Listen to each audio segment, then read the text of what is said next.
Hola, buenas noches. Mi nombre es Antonio, mejor conocido como el Celote de Jerusalén.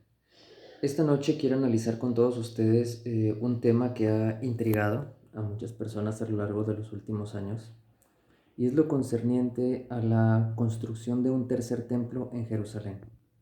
Cuando leemos el libro de Apocalipsis, capítulo 11, versículos del 1 al 3, se menciona que el ángel le dice al apóstol Juan que se le entrega una caña como una vara de medir y se le dice, mide el templo de Dios.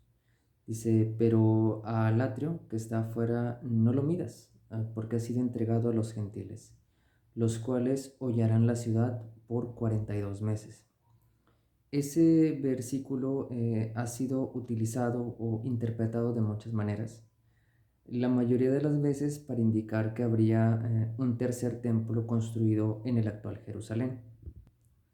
Muchos lo llaman el tercer templo judío. ¿Por qué? Porque en el pasado ya hubo dos templos. El primero fue edificado por el rey Salomón.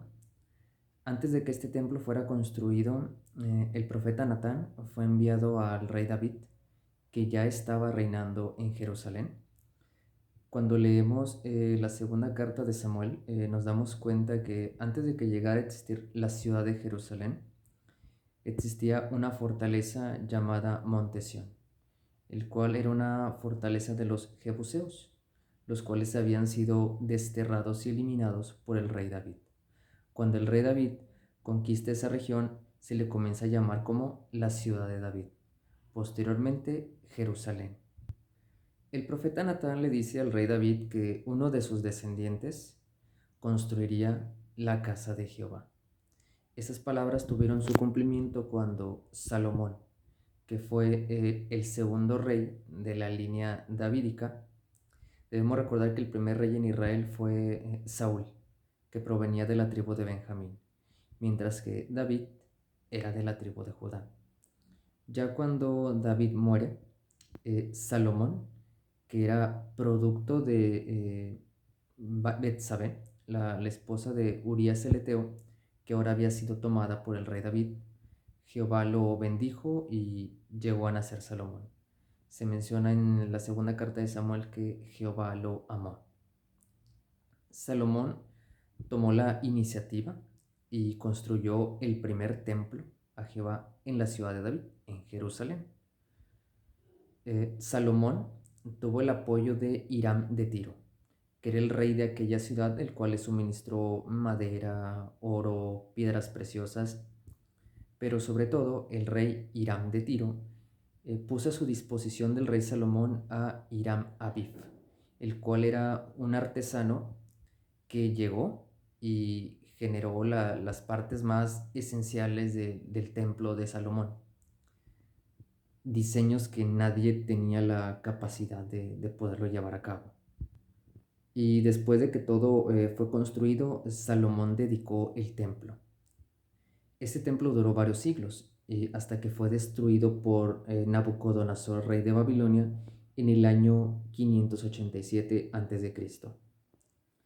Después los judíos son llevados al destierro en Babilonia, y desde el año 607 hasta el año 537 habla del cautiverio babilónico, que es tal como se había profetizado por el profeta Jeremías, los 70 años en los cuales los judíos tenían que servir al rey de Babilonia. Cuando Babilonia es vencida por el imperio medo-persa, en el 536 a.C., el rey medo-persa Ciro permite que los judíos que estaban exiliados en Babilonia regresaran a Judea. Es lo que se le conoce como la repatriación. Zorobabel, conocido como hijo de Salatiel, esto quiere decir nacido en Babilonia, fue el primer gobernante de los judíos en Jerusalén y fue el que dirigió a todo el grupo. De hecho, se menciona que 42.360 judíos llegaron con Zorobabel a Jerusalén. Cuando ellos llegan allí, comienzan a construir casas y a cosechar la tierra. Y en los días de Zorobabel, profetizaron los profetas Ageo y Zacarías, los cuales le dijeron en palabra profética: ustedes tienen sus casas. Dice, pero yo no tengo la mía. No estaba el templo, porque había sido destruido. Y les dijo, mientras no esté mi casa construida, ustedes no van a tener cosechas ni bienestar. Prácticamente le dijo a Zorobabel, mientras tú no construyas mi casa, tú nunca más vas a volver a dormir, a vivir en paz. Esto motivó a Zorobabel, que con el apoyo del pueblo lograron construir el templo.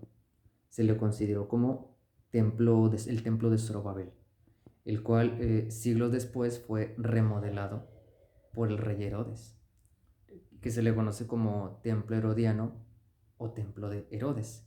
Es el templo que Jesús y sus apóstoles vieron en el siglo I. Después de que se construye el templo de Zorobabel, quedaba algo por faltar, algo faltaba. Era construir el muro. En Susa, capital del imperio medo-persa, se encontraba Nehemías, que era copero del rey. Esto vendría siendo como un primer ministro. Nehemías, al enterarse que los muros de Jerusalén no habían sido construidos, se puso a llorar, al punto que el rey Artajerjes le dijo, ¿qué te pasa? Y ya le dice Nehemías, es que la ciudad de mis padres no ha construido su muro. Y le dice, ve, constrúyelo. Dime cuánto tiempo vas a tardar y cuándo volverás. Nehemías da su compromiso y va a Jerusalén y logra construir el muro en tiempos de dificultad. Fue con el rey Artajerjes que se cumplió la profecía del inicio de las 70 semanas que profetizó el ángel Gabriel a Daniel, cuando le dijo, desde la orden para restaurar y reedificar a Jerusalén, dice, habrá 7 semanas, o sea, 7 semanas de años, no 7 semanas de días literales. Dice que se construirá la plaza y el muro en tiempos angustiosos. Cuando Nehemías comienza la construcción de la muralla, ellos recibieron mucha oposición e incluso recurrieron a la violencia. Y Nehemías decía que con una mano construían el templo y con otra sujetaban la espada. Y dice Nehemías, cuando escuchen la trompeta, dice, todos reúnanse alrededor de mí. Así fue durante varias ocasiones. O sea, sonaron varias trompetas y ellos tenían que estar con Nehemías. Zorobabel sacó a los judíos de allí, del exilio en Babilonia. Los sacó de Babilonia la Grande. De allí los guió Zorobabel. En esos tiempos angustiosos, Zorobabel y Nehemías fugieron como una nube en el camino y como un torbellino de fuego que iluminaba en días de oscuridad. El primero y el segundo templo fueron construidos porque Jehová, Dios de Israel, les había ordenado y les había dado la autorización. Ahora, ¿Jehová de quién es Dios? Por sorprendente que parezca, Jehová no es Dios de muchos. En la primera carta, en el primer libro de los Reyes, capítulo 17, versículo 1, el profeta Elías dice, ¿de quién es Dios Jehová? Le dice al rey Acab, vive Jehová, Dios de Israel, en cuya presencia estoy, dice que no lloverá en estos años hasta que mi boca lo diga. Elías, el profeta de los profetas, fue muy claro y muy directo. Dijo Dios de Israel, no dijo Dios de los cananeos, Dios de los amorreos, Dios de los babilonios, Dios de los musulmanes, de nada. O sea, Jehová era Dios de Israel. La iglesia cristiana que nace con Cristo son injertados en el olivo. Y como lo menciona el apóstol Pablo, el olivo silvestre que se pone en el olivo natural. Jehová es Dios de Israel, no es Dios del mundo entero. En el libro de Apocalipsis, en el capítulo 21, versículos 9 en adelante, se habla de la Nueva Jerusalén. Lo de la Nueva Jerusalén también lo pueden encontrar en el libro profético de Ezequiel, en los últimos capítulos. He aquí lo sorprendente. En el capítulo 11 de Apocalipsis, a partir del versículo 4 se habla de la aparición en Jerusalén de dos varones que comienzan a predicar en los últimos 3 años y medio que dura la Gran Tribulación. Estos personajes son una representación también de Zorobabel y de Nehemías. Zorobabel sacó a los judíos de Babilonia la Grande, los guió, construyó la casa, mientras que Nehemías construyó el muro. La Nueva Jerusalén el templo que se menciona allí en Apocalipsis capítulo 11, versículos 1 al 3, no es un templo hecho de manos. O sea, es el templo y el muro de la Nueva Jerusalén.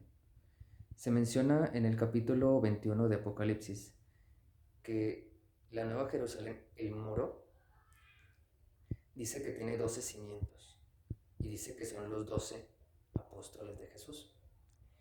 Y que al medir el muro, dice el apóstol Juan que en el versículo 17 dice que el muro, dice, mide 144,000 codos de largo.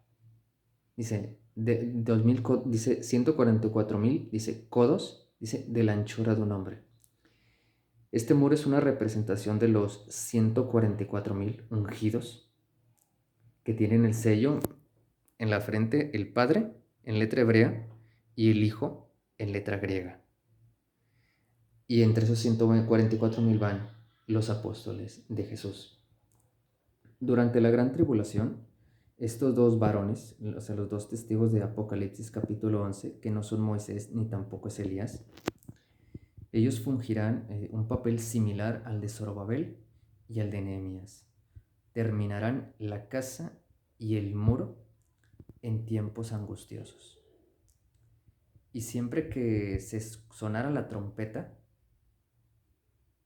tenían que estar allí, o sea, todos con Nehemías. Alrededor de él, decía Nehemías, cuando toque la trompeta, dice, todos reúnanse alrededor de mí. Aunque claro, en la gran tribulación no es una trompeta literal. Son los 7 ángeles que tocan no una, no dos y no tres, sino 7 trompetas. Se aproxima la guerra con Irán. Israel, apoyado por Gran Bretaña, Alemania, Francia y los Estados Unidos, van a ganar. O sea, van a aplastar a los iraníes, los van a hacer nada. Recordemos que el arsenal nuclear puede ser utilizado. Los judíos quieren construir un tercer templo y pueden hacerlo, o sea, tienen el dinero. Ahora, en cuanto a tiempo, ¿lo pueden construir? Pues sí, claro. Ejemplo, pues ahí tenemos a los chinos. Están construyendo un hospital de 1,000 camas en unos cuantos días. Ahora existe la tecnología, o sea, de que lo construyen, lo construyen. Pero el templo que ellos construyan, ni Jehová les está ordenando, ni mucho menos les ha dado permiso de construir un templo. Jesús mismo dijo que su cuerpo era el templo. Y el apóstol Pablo les dijo a los cristianos, ustedes en sus cuerpos físicos son el templo de Dios, porque en ustedes mora el Espíritu Santo. En Apocalipsis capítulo 21, versículo 22 dice lo siguiente, palabras del apóstol Juan. Dice que en la Nueva Jerusalén, dice, en ella no vi templo, porque el Señor Dios Todopoderoso es su templo y el Cordero. La Nueva Jerusalén no tiene un templo, como lo fue el templo de Zorobabel o el templo de Salomón. O sea, Jehová Dios y el Cordero, o sea, ellos son el templo. Los judíos, en efecto, van a levantar un tercer templo, pero ese templo es nada. O sea, aunque fuera lujoso, Él no les ha dado permiso, Jehová Dios. El construir un tercer templo es ir en contra de la voluntad de Dios. Y eso es pecado. Y cuando hay pecado, hay juicio. No nos sorprendamos que en un futuro muy cercano nunca más vuelva a caer una gota de agua sobre la humanidad.